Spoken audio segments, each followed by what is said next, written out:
my Prince Charming, they're wanting me to drop off at a daycare basically. Yeah. And I said, no, that's not what I'm asking. And they're like, well, he's blind. He's going to live in a blind world. And I said, well, I can guarantee you one thing. My husband will never, ever live in a blind world.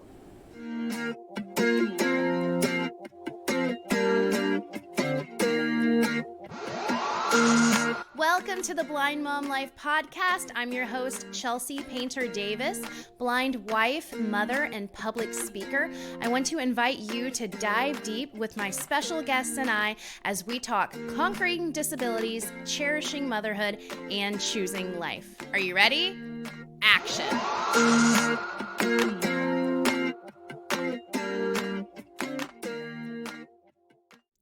Happy New Year. I am so nervous and excited to be filming our very first episode, Season 1, Ep 1 of the Blind Mom Life podcast. We have a special treat for you today. My dear friends, Randy and Joanne Jones, who've been sweet friends to me and mentors, and I'm just so excited for you to get to meet them. But first things first, if you know me at all, you know that I love movies. I love them so much. I just want to talk. I find myself talking about different stories and characters all the time because I always see how they relate back to our actual lives. And one of my favorite movies growing up was The Princess Bride. I mean, The Man in Black, it was so cool. And the bad guys and the epic fights. Oh, it was such an amazing film. I love The Princess Bride so much. Not only do I have the book for literally no reason at all because I can't even read it with my visual impairment, I have a board game based on the film, and I had a quote from it incorporated into my wedding. I know everybody remembers the impressive clergyman. Marriage is what brings us together today. Oh, it's so good. And so I asked my officiant if he would start the wedding with that quote. And he laughed and stuff and said, yeah.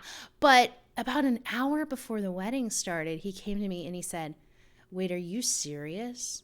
Wait, you really, really want me to quote The Princess Bride at the beginning of your wedding? Like, you're dead serious right now. Like, you're not messing with me.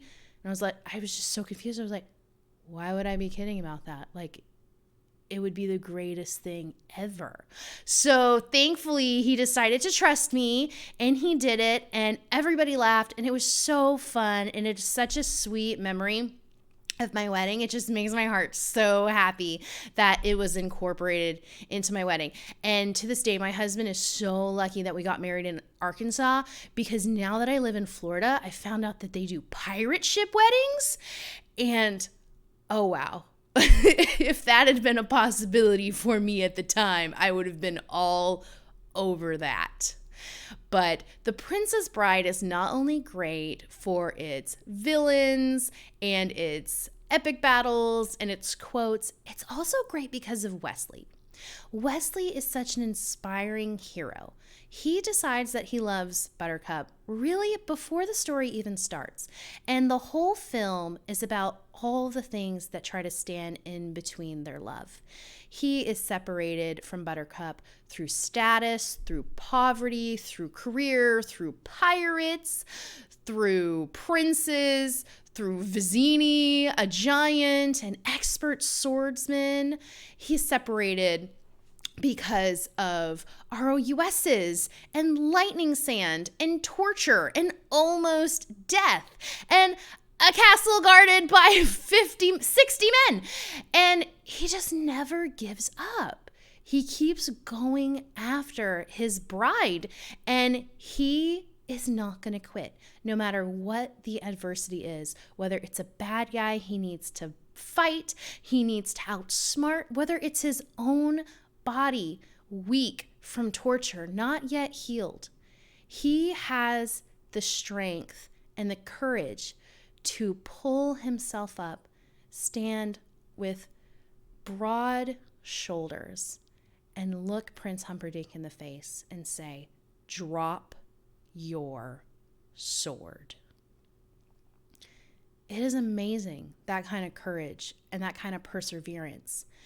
And I just love seeing things like that in stories, but not only in stories. When you can find that in real life, it is incredible. It doesn't have the same lights, camera, action appeal that these narratives have for us, but it's real, and it's something we can hang on to, and it's something that we can actually believe in, because there are people who choose to be just as strong and just as dedicated as Wesley. And two people who have done that in their marriage are my friends Joanne and Randy Jones. I first met Joanne at a women's retreat in Davis, Oklahoma. I and her daughter, Amanda, had been invited to be speakers, and we were both sharing our testimonies of perseverance. I shared the story of losing my vision within months of getting married, and it's a really tragic story. It's really hard. It was my first time sharing it publicly, and it's really sad, but it is a story of perseverance.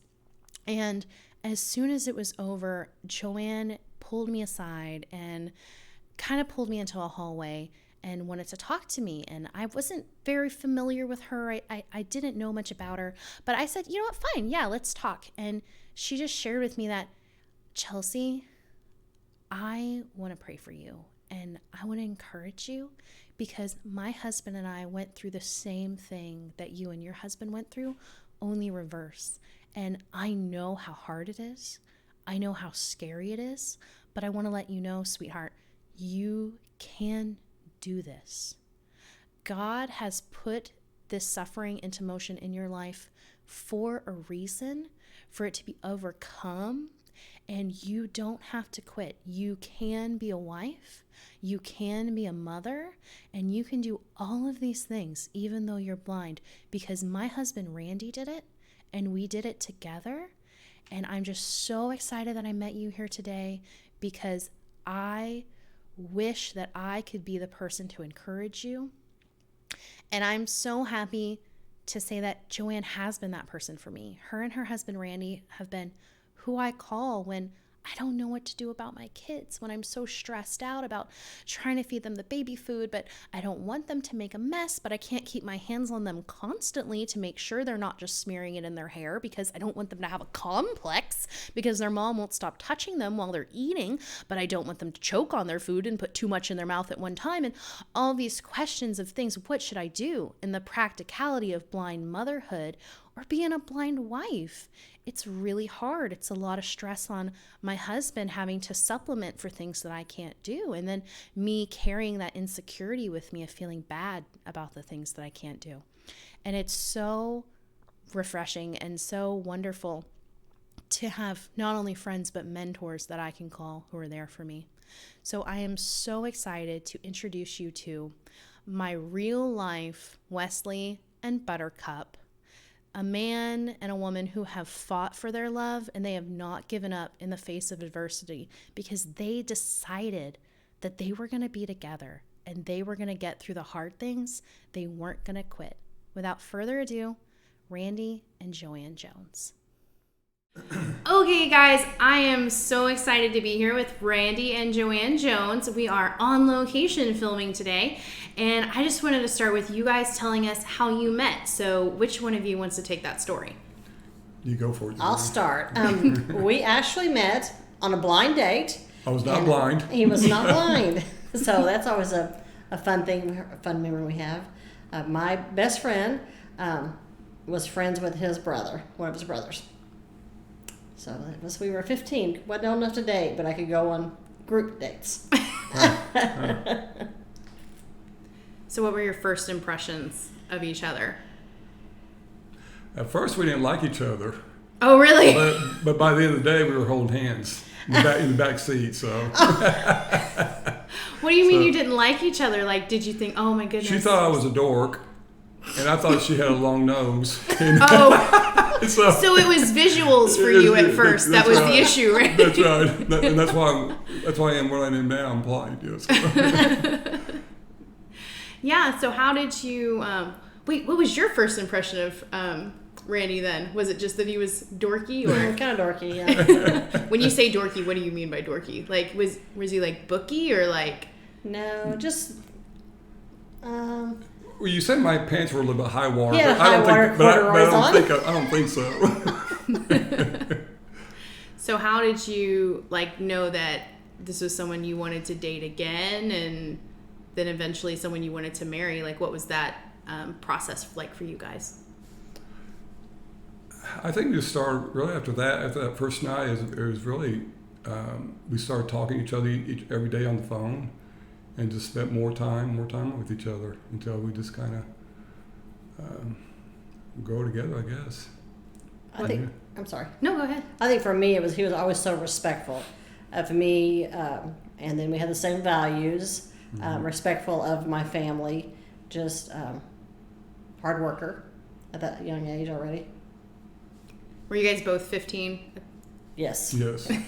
That's pretty impressive for a 15-year-old, because like most of them are like, I'm gonna eat chips and hide in my room Right. until my mom yanks me out. Well, she did. There was something she did like about me. She liked my 10-speed bicycle because we weren't old enough to drive yet. So We live in the same neighborhood, so he could ride over to my house and visit. Oh my goodness, that is really funny. So how did you? So like, you guys have this blind date. You're starting to call each other on the phone. You're driving by on your bicycle. So how long did it take, Randy, for you to know that like you wanted to propose to Joanne? it was fairly quick. We actually dated for like 7 years before we got married. Really? So it was a long process because we didn't want to rush into it.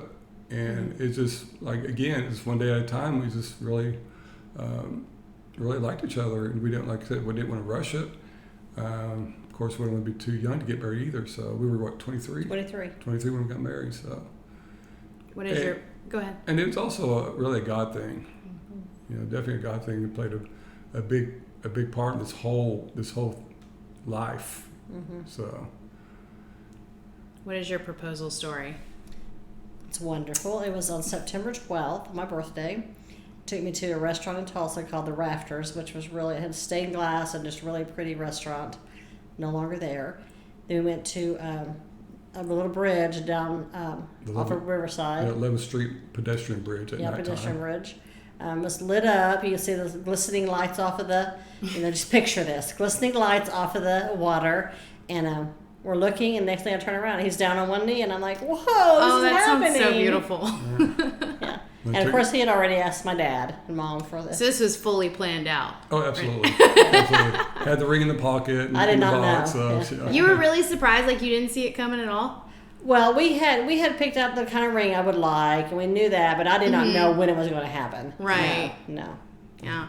I'm curious, who was the first person you called when you got engaged? Well, Were we you, like, went calling- directly to my mom and back home, because I still live at home. Back home, Yeah. I told my mom and dad, and of course they were all excited. Yeah. And my sisters, they were happy. Yeah. Probably my grandmother. I think I called my grandmother. Yeah. Yeah. Yeah. Then went to my mom and dad. And they all were very happy for Yeah. us. So. And the relationships have been wonderful. Never any, like, my mom and dad loves him, and his mom and dad love me. Mm-hmm. That makes it so much easier. It does. It is like I mean, It's so just great. looking back after all these years, you just think, okay, that really is a God thing. Mm-hmm. So you guys got married how much later? How long was your engagement? About a year and a half. Well, we got engaged when we were about 22. We got married when we were 23. Yeah. So from September to another year or so, yeah. Where did you guys get married at? Grace Mount Baptist Church in Tulsa. Was it like one of those big church weddings? It was a big church wedding. The only problem is it had orange carpet. Oh, you fans, so you know. We're all you fans, so. Oh, wow. Oh, my goodness. I remember when I was a kid and I first moved to Oklahoma, everybody was like, OUOSU. And I was like, what is going on? What is everyone talking about? We're all Oklahoma. Why does anyone care? I know. But my family was not very sporty, so I learned very quickly that other families are. Yeah. Yeah. So you guys get married, and then what is that first 6 months of marriage like? Is it calm or is it stressful? Like, who's doing the dishes, or what was that like? Let me say one thing. I grew up with we always had a picture window, like a large window in our living room. Somehow some big windows in the living room. Every morning, my dad would say, "What a beautiful world! Just imagine if you couldn't see it." Really? And I kept thinking, why does Dad say that every day? Every day, every day, Dad says it.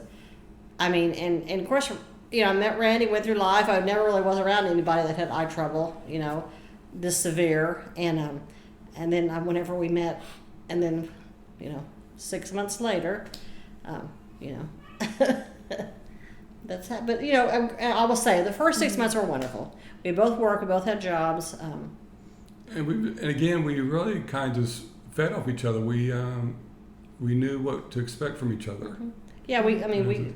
You guys been together a really long time at that point. Yes. Yeah. Yes. Yeah. There wasn't no my job, his job. It needed to get done. It got done. Yeah. And then 6 months.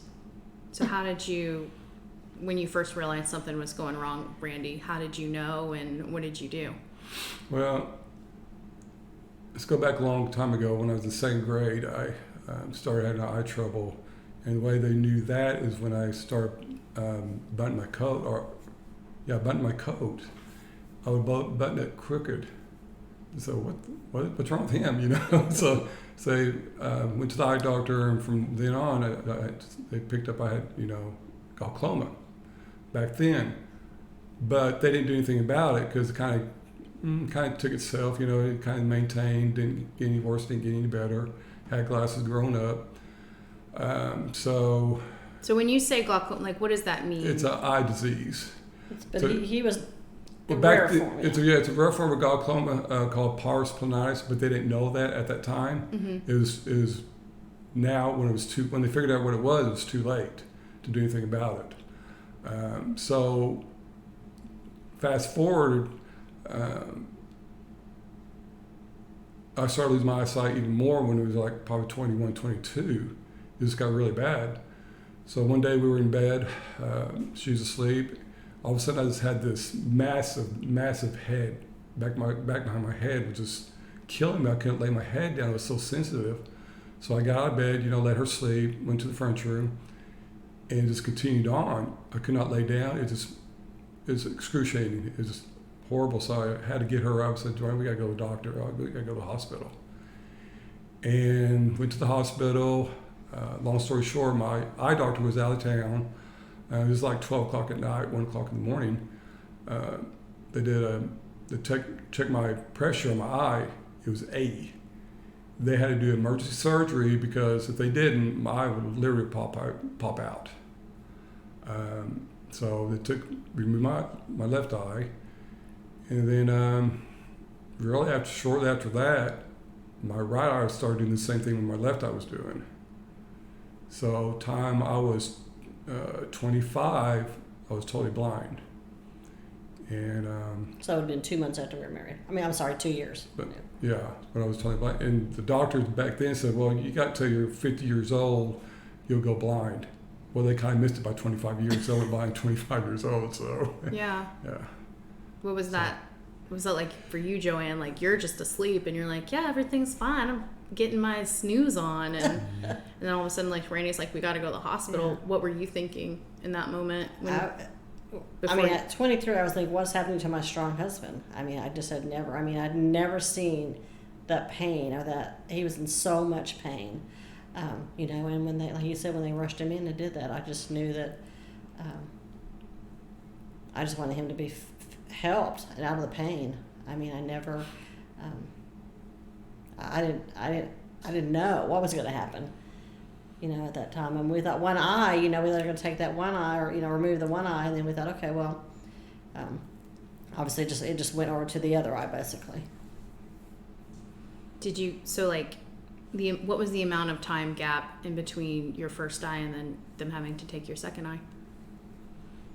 Well, actually, they never did have to remove my right eye, but they did put I had two artificial eyes now. They just put a cover over my right eye just to, okay. Yeah, it just kind of matches up with my left eye.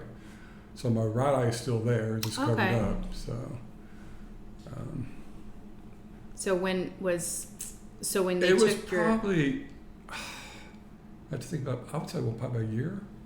Yeah, no more than 2 years. Yeah, probably no more than 2 years, I guess, when Toy lost everything. What did you do in that year? Like, did you try to get a second opinion? Did you try to go see specialists? Like, what was that year like? I'm sure that's really stressful. We've been to Baltimore. We've been to San Francisco. We've been to St. Louis. And it just, I was more or less like a guinea pig. They would have all these young doctors, like 15, 20 at a time, just to look at me, just to see the disease that I had. They was trying to figure out, because they didn't know what it was still at that time. Mm-hmm. They just knew it was glaucoma. They just didn't know what kind it was.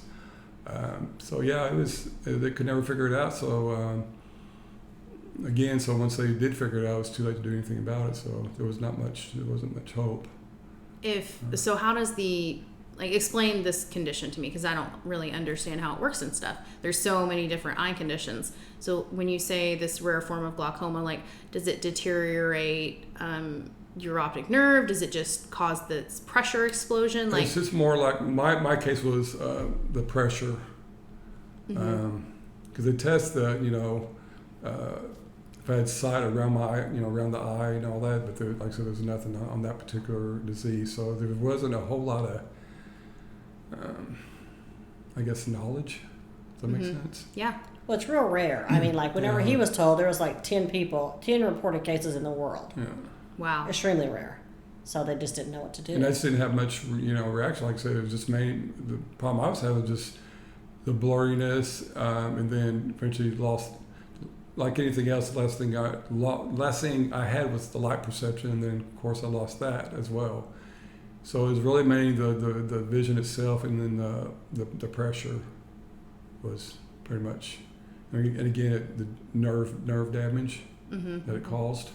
So it's like with the pressure, did it cause like swelling and stuff? And well, I think there was some inflammation back behind the eye. So they tried to control that at one point with the second eye.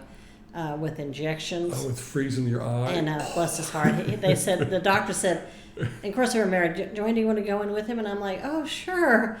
So we go in there, and I'm standing there, and the doctor, I see this big old long needle, and it's going in his eye. And I'm that like, is terrifying. Oh. Yeah. The doctor says real quick, get his wife a chair. She's getting ready to pass out. She's turning white. Okay, so you had a little bit of vision perception at that point. Like, could you see that needle coming at you at all? Or was it just Joanne suffering? It was more like Joanne. She was getting me hyper, So I'm sure when the doctor said, get her a chair, it didn't help. Oh, my goodness. Yeah. That sounds pretty scary. So, could you... Like, did they numb you up for that needle? No, it went straight in, and then... what? Yeah. What? I'm sorry. I'm like flabbergasted right now. What do you mean it went straight in? Like, how far did it go in, Randy? I felt like all the way to the back. And then it like froze something? It froze in the back, and that part... It wasn't so much believe it or not, the shot itself. It was just when they put the freezing part in, oh gosh, it was horrible. And time it was over, my eye looked like a fish eye. It was so poked out like a fish eye. So, yeah. But I will say this: I do remember, and I'm sure you remember this, Randy, is that after that it did clear up very, very short time. Yeah. I mean, it was almost immediate, wasn't it? Well, within a day. We were driving down the road, and he said, "Oh, that sign says," and I'm like, and for my heart stopped because I'm thinking, "Oh, thank you. Thank you, Jesus. He's going to get his eyesight back." And because he could see the sign on the side of the road, he did not see it. And, it was very, very short-lived. Yeah. Very short-lived. I almost forgot about that. Yeah. So, yeah. So what was that like? Like, what year was that this was happening? Like, do you know if they've advanced any with treatment of this kind of condition? Late 80s, yeah. Well, 80s, probably 87. Yeah. Oh, now they've gone, technology now is just way beyond. They probably do a lot of stuff now. So, unfortunately, they didn't have it back then. So, yeah, it's like anything else. What is that like? Like, that's a lot of the literals of like what happened. But like, what is that emotionally to have one expectation for your life and then very quickly it's just gone? Well, again, it's definitely God played a part of it. I never doubted God. Never, really? Never. I said He had a purpose.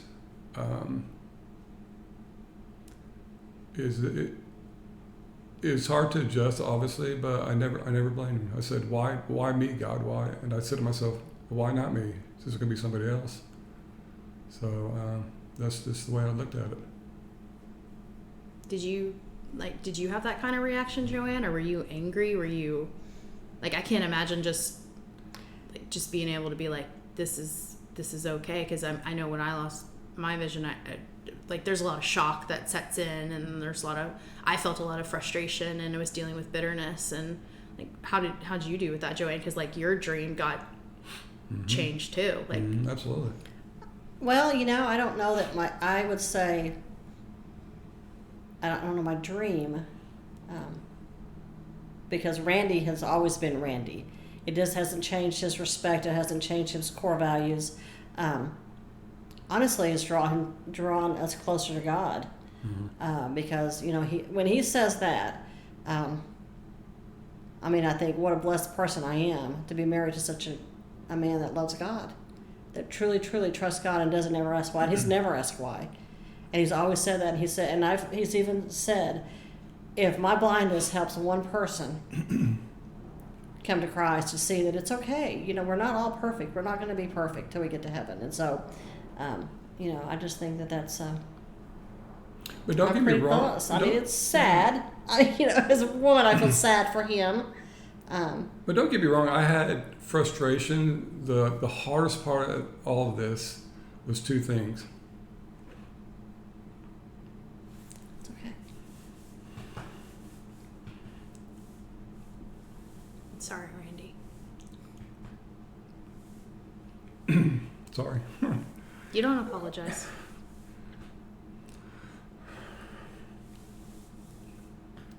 You think I get over this in 45 years? Is not seeing my kids. Yeah. I think that's the hardest part for me, too. I'm sorry. So anyway, that and losing your, not be able to drive.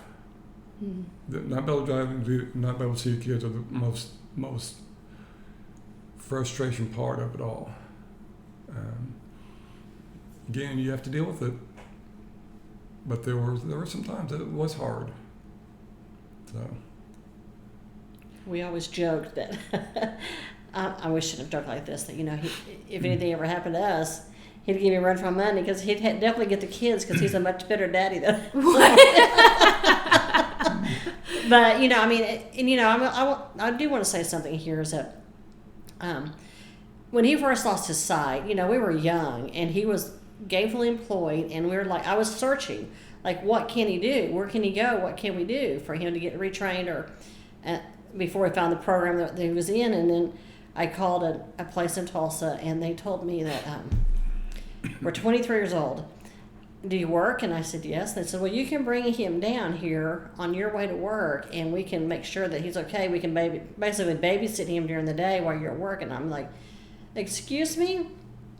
And mind you, 23 years old, my Prince Charming, they're wanting me to drop off at a daycare, basically. Yeah. And I said, no, that's not what I'm asking. And they're like, well, he's blind. He's going to live in a blind world. And I said, well, I can guarantee you one thing. My husband will never, ever live in a blind world.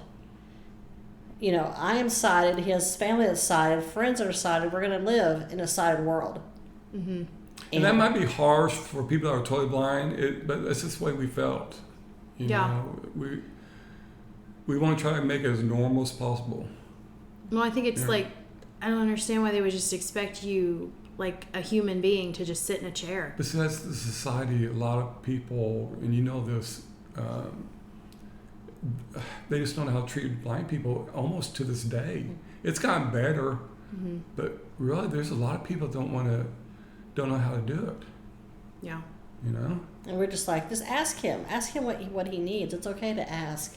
It's okay to ask what happened. Just don't yell at him because his ears are working. You don't have to yell at us. We should have shirts that say that, Randy. I know, right? Can hear but no see. No signs.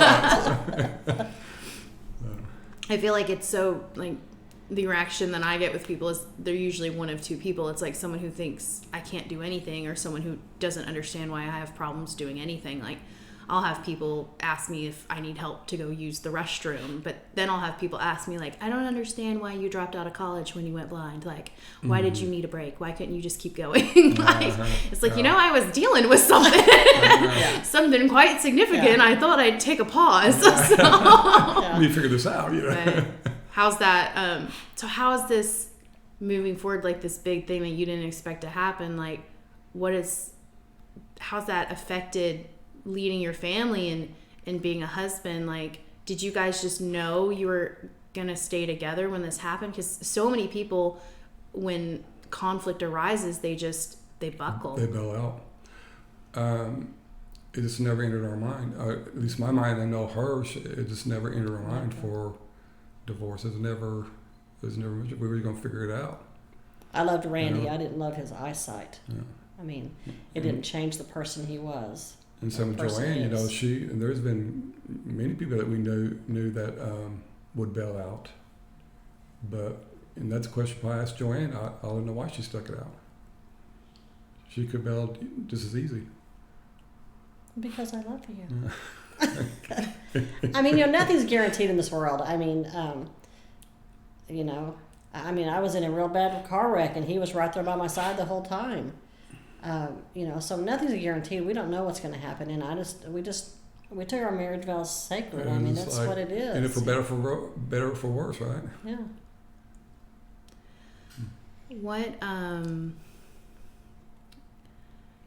What did you think, like, moving forward in your marriage, like, with kids and stuff? Like, I know when me and my husband were talking about having children, I was really, really scared because I'd never known a blind mom before, and I didn't know how they did it. And did you guys have that conversation, or did you just know, like, yeah, we're going to have kids, we're going to be we're going to have these expectations for our life just like everybody else? Or were you guys scared? Did you have to talk about it? I think we talked about it. We didn't talk about it. You didn't talk about it? We knew we wanted kids, and we had kids.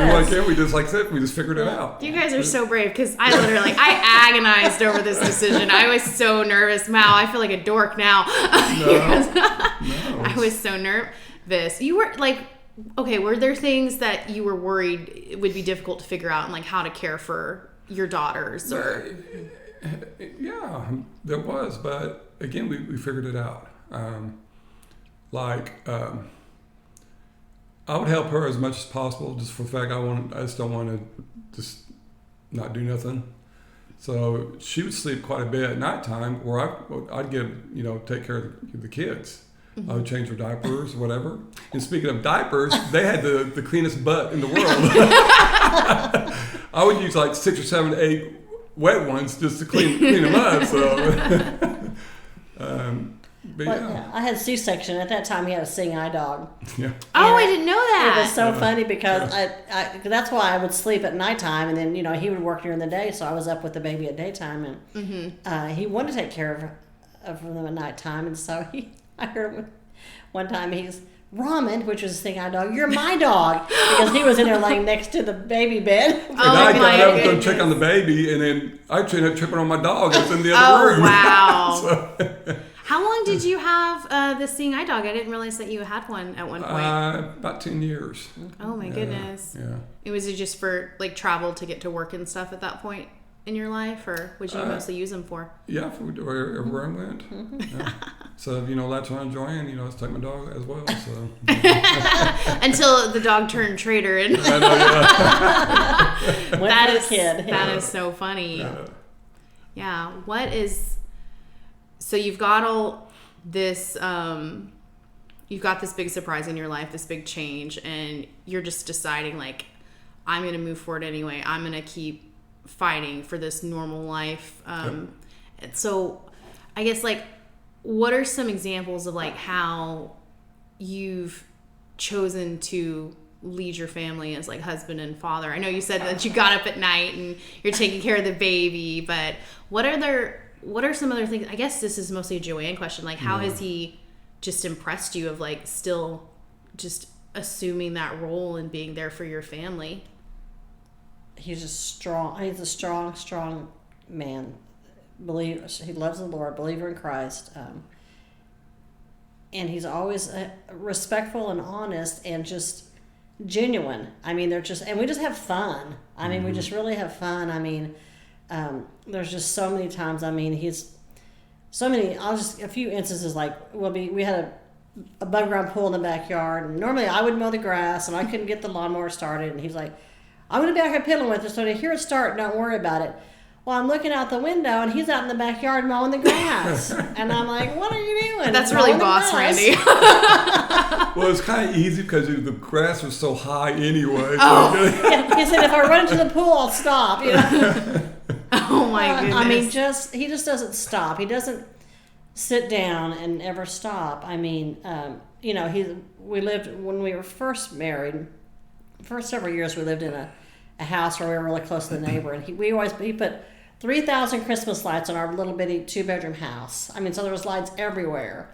That's a lot of lights. Yeah. Well, then he would do the neighbor's house, and he kind of rolled off of her house one time, off the roof. It was an attached garage, and I just kind of missed my step, and I would kind of hit the roof of the garage and roll down just a little bit. I didn't fall off the house. Oh my goodness! But that's He just doesn't stop. He just keeps going. Accident, so. Yeah. I mean, if he wants something done, he's going to do it himself. I mean. And one time, actually, there've been several times she would. I'd be outside at night, putting lights up. Randy, it's dark outside. He says, and really? I don't think it's going to matter, Joanne. And then we have a neighbor the neighbor across the street will call Joanne and said, do you know Randy's on the roof? Yes, I know. He's fine. So That's so funny. What is the weirdest thing that someone has said to you, like, about your blindness? Is it just like asking you like perpetual questions, or do they have some weird assumption? Like, what have you had to deal with, Randy? I have to think on that one. Can you remember some of the stuff? Some of the stuff I can't remember, but some of the stuff I just know it's stupid. Like, well, I will say we don't believe this is. We don't believe this is because of.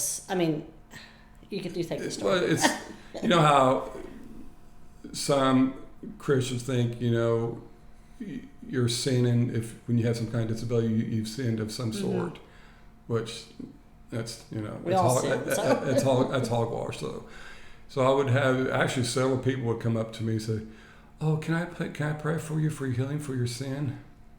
Ooh. I go, "What?" It said as long as I can pray for stupid people, you can.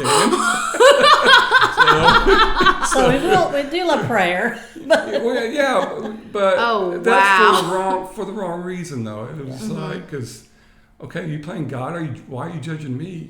Type of deal. So, yeah. If God wants you healed, He's going to heal you. We don't have to. Yeah, we don't. But I'm sure there's more stuff that's just like, really. And I'm sure you've had people ask you stupid questions, Yeah. Well, I think one of Randy's problems that people have a tendency to do is we believe that when you speak to someone that you should look at them. Mm-hmm. And a lot of people talk to Randy and they'll be looking at me. And I'm like, he's right here. So rude. Or can he? And I'm like, he's right here. He, like, yeah, okay, I'm here. You can ask me the question, Yeah. So, that happens to me at the doctor. Yeah. I think of most places. Yes. And I remember when I was pregnant with my daughter, going in for my OB appointment, and the nurse would like look at Austin and say, "Can she leave a sample?" And I was like, "Yes, I can pee. Give me the cup." It was so offensive. Yeah. I was so rude. It's just stuff like that, yeah. Especially since I was like, my name is on that chart. Like, I know you know what it is. Like, you just checked me in. Yeah. So, and that really hasn't changed much. So it's, I don't know what it is when people look at someone that's blind. They kind of think I don't know. They can't answer questions. It's like this very othering thing that happens sometimes. Mm-hmm. I've just noticed, I feel like I've become just more extroverted after losing my vision, because I feel like I have to fight to like get the attention again. Like, because it's so easy for people to dismiss me because I'm blind. Like, oh, that's just Chelsea. She's in the chair. You don't have to talk to her. And so it's made me like a louder personality, because I'm like, no, I'm still here. I'm not dead. Like, I'm still alive. Mm-hmm. And how do you think, what's this been like for your girls? Like, growing up with a dad who can't see when most people have like able-bodied parents, like how do you think it's affected them in like positive ways and stuff?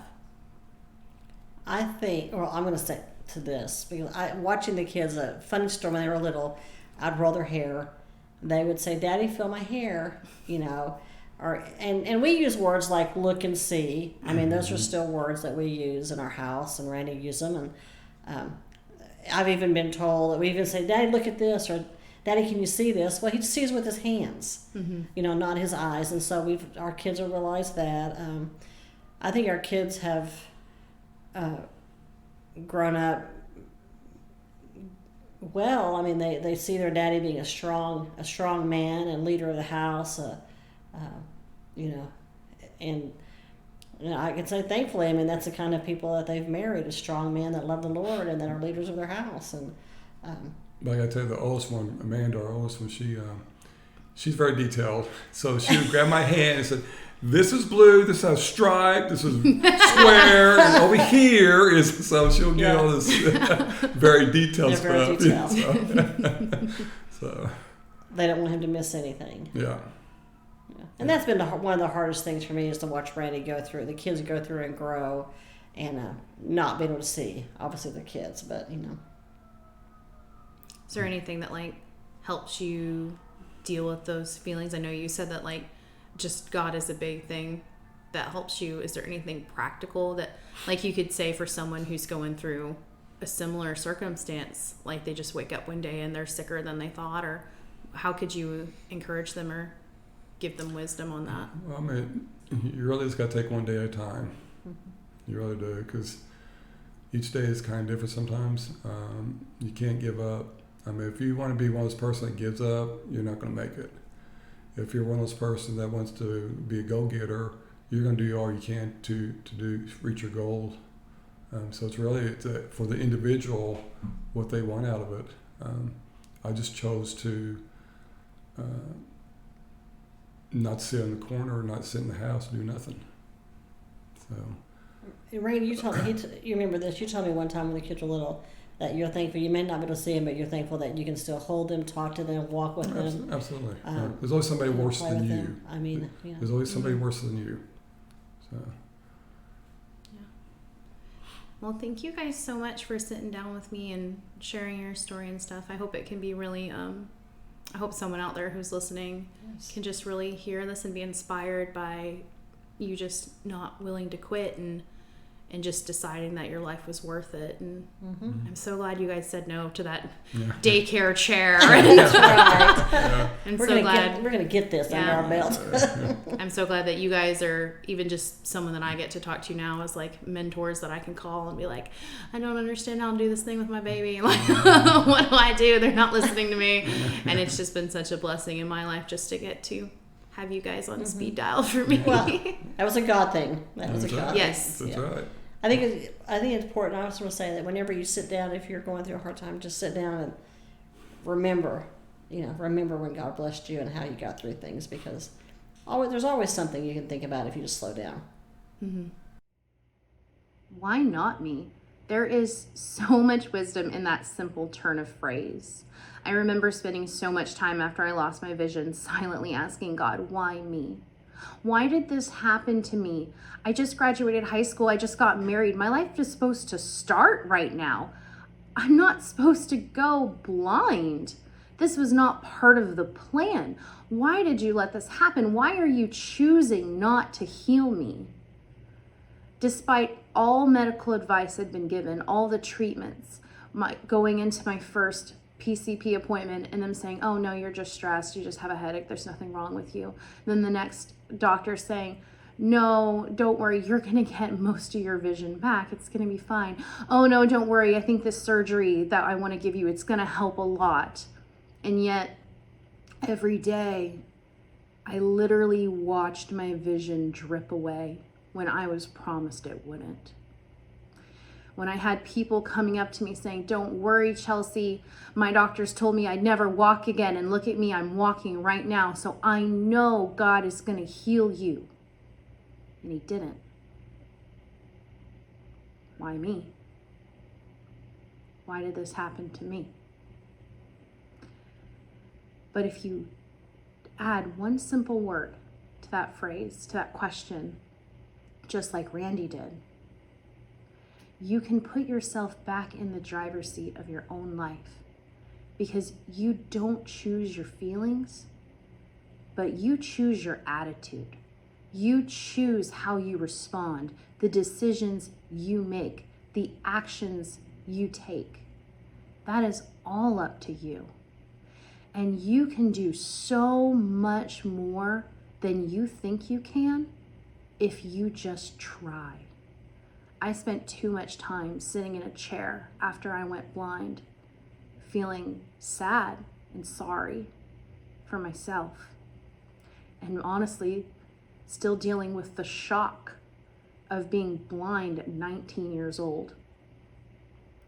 But one day my husband said to me, I really need you to try a little more.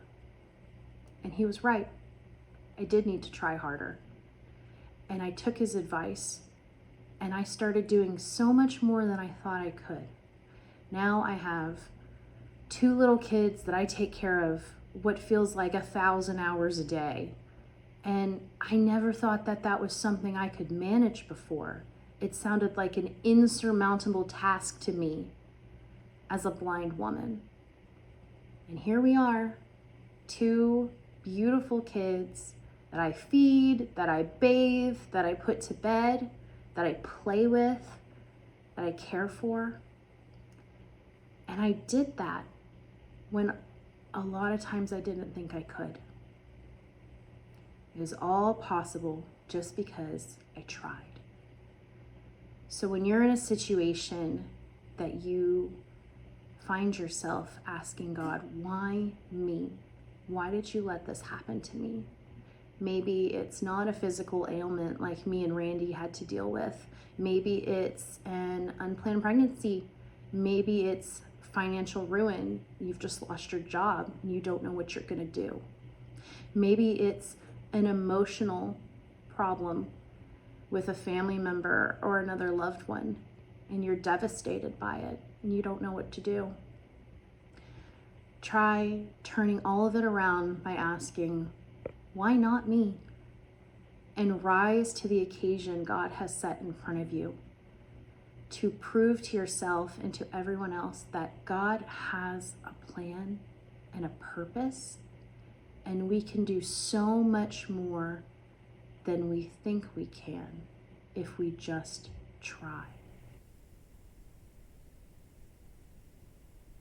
Okay, so now we're on to the Ask Me Anything part of the podcast. So I get questions all the time as a blind person about what my life is like, about how I feel about it, about my kids, so many questions all the time. So the first one that I'm going to answer that I get almost every interaction I have with a new person who's never met me before is, what do you actually see? Because since I am not 100% blind, people have a lot of different interpretations of what that means. So I have a very, very small amount of light perception and a little bit of contrast that I can see left. Now, that does not mean I can read. That does not mean I can drive a car. That does not mean I can get around 100% independently with no cane, no help, nothing. What that means is that I see everything in a gray scale. I have no color at all. And in my left eye, if I hold my hand right in front of it, I can see some motion. I cannot tell that these are fingers that I'm holding in front of my eye. I have a very narrow field of vision, so I wouldn't be able to see 2 fingers at the same time anyway because they're too far apart. And the dimness in my vision is so great that all I see is a slightly darker shade of gray moving in front of a lighter patch of gray. And I just know that that's my fingers because I have the context that I'm holding my hand in front of my face. I can't actually tell that those are fingers. I just say a gray blob kind of moving around, and I have a pretty good guess. So when I'm in a room and I see a blob move in front of me, I know that it's a person. It's not the toaster. So I've got pretty good guesses there. And then in my right eye, I only only have light perception. So what that means is that if you hold a flashlight in front of my eye and you click it on and off, I can tell that you're doing that. But if you do anything else, my right eye can't tell at all. No color, nothing, absolutely nothing besides that flashlight clicking on and off. So what that means for me in my general life is that I can tell if it's daytime or nighttime outside. I can sometimes tell if I concentrate if the light is on in my bedroom or not, but sometimes I can just as easily not tell. It takes a lot of concentration and familiarity with the object that I'm looking at to really kind of know what it is. Sometimes if I'm super lucky and there's like a toy on the floor, literally like right in front of me, and it's a very dark toy on a very light colored carpet, I can kind of see a dark blob and I can sometimes find it. And that's always so nice and so helpful. But my vision is so diminished at this point. My neuro-ophthalmologist has actually urged me to stop telling people that I can see at all, because it is so close to total blindness that when I tell a sighted person that I can see just a little bit, they get very confused and they start thinking that I can do all kinds of things that I'm not capable of with the vision that I have. So the next question that I get all the time is, what kind of blind products do you use? People see online, they'll see things like fancy colored coasters, or they'll see liquid indicators, and that's just not stuff that I use. A lot of those blind products are very specific for certain types, for certain levels of blindness. Then some of them are just superfluous. Like, I have no use for a waterline indicator, because if I'm trying to fill up a cup, I'll just stick my finger in it till I feel the water. But that's probably because I don't drink boiling hot liquids out of cups. I don't drink coffee.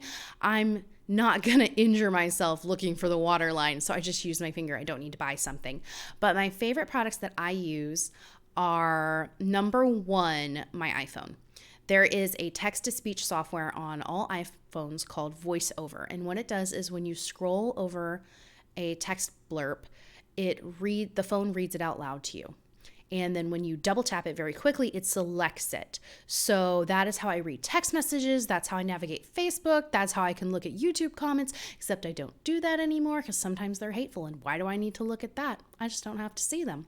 So I really love my iPhone. It's what lets me communicate easily with my family, or if there's an emergency, I can get a hold of someone. It is very critical for me to have it, just for the safety of me and the safety of my kids. So the next item would be my white cane. It is not called a stick. It is called a white cane. I don't know why all sighted people want to call it a stick. It is not a walking stick. It is a white cane. And what it is for me to hold out in front of me and slide back and forth, because it has a roller on the tip, and it is to smack other objects so I don't smack them with my knees or my face or my feet, and I don't get injured. And it is basically mostly for sidewalk travel. Sidewalks are like little train tracks for blind people. I love sidewalks. It helps me know where I'm going, so that way I can do things like walk outside my apartment door and go to the grocery store by myself. Do I do that all the time? No, because I have 2 little kids, and I'm not sure I want to do that.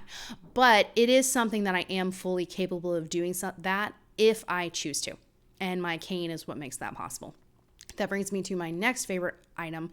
It is my Radio Flyer wagon stroller hybrid. So this is like a little red wagon. Mine is literally red. It is adorable, and it has 2 5-point harnesses on either side of the wagon. So I can buckle in my 19-month-old, my daughter can sit in the wagon, and I can pull them behind me in with the wagon handle in my left hand and my cane in my right hand, sweeping back and forth, so I can take us downstairs in the morning to meet my friends at their car, so they can take us to mom's groups or the park or Chick-fil-A or wherever we're going to hang out that day. I have access to it because I can make sure that both my kids are safe in that wagon, and then pairing that with my cane, I know where I'm going, so I know that we're both safe, we're all contained, everything is fine. And the next item that is really, really critical to me is my robot vacuum. When I asked my husband for a robot vacuum, he said, "Chelsea, is that a necessity or a luxury?" Because we did not have the money to buy a robot vacuum. But I promptly, accidentally, I swear, dropped a mason jar on the ground and it shattered everywhere in our kitchen. And my husband quickly realized that I need a robot vacuum for when there are incidents like that, because even though it is very difficult for a sighted person to spot glass all over their kitchen and make sure they cleaned all of it up, it is impossible for me to do that, because when I make sure that I'm doing a good sweeping job, I actually do it barefoot and I feel the ground with my feet for all the dirt and stuff and make sure that I got it all. You can't do that with glass. You're going to get very hurt very quickly. So I really need to be able to hit the button on the robot, go sit on my bed with my kids and watch TV while all of that glass is cleaned up, so that way we can come back to our living room, our kitchen area, and make sure that we are totally safe. And then that brings me to my final favorite object or product, which is my Google Home or my Alexa. And I like to link that up to my television, and then I can control what we're watching. Oh, because sometimes I need it. Sometimes there's just days where I'm like, all I did today was feed the kids and no one is dead. Like we had a rough day, and I need to be able to turn on something that is appropriate, make sure I know what is playing on the TV, and just make sure that we have some time where we can sit and be safe if there's things like broken glass in the kitchen, and just get our little decompression time in so we can face the rest of the day better. And a Google Home or Alexa is just really great at turning on the music for me when we need to do that, or making sure that the TV is working correctly, or setting timers for me in the kitchen. And it is just so helpful, not only just as a blind person, but as a mother. All right, so if you want to see more content from me, you can follow me on Instagram, Twitter, Facebook, YouTube. You can head over to my website, chelseapainterdavis.com. That is a great place to sign up for my newsletter and to submit any questions for Ask Me Anything on the podcast, or to recommend a guest to the podcast. Do you know someone who has an amazing, awesome story and you think that they would be great sharing here? Send me their info. I would love to hear more about them. Also, another good thing on the website, you can check out my upcoming events if you want to see me in person. My next upcoming event is January 22nd in Inverness, Florida.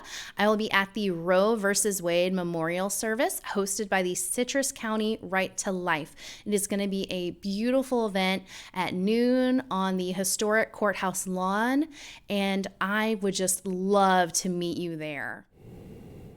Thank you so much for hanging around through the end of the episode. I hope today that we have shown you that all life is worth living. Just like in the book of Esther, where God paints a beautiful portrait from the background, God is painting a beautiful portrait with your life, and we can learn so much from each other if we only share our stories. Whenever it feels like the darkness is pressing in, just remember the words of Jesus Christ in John chapter 9. As long as I am in the world, I am the light.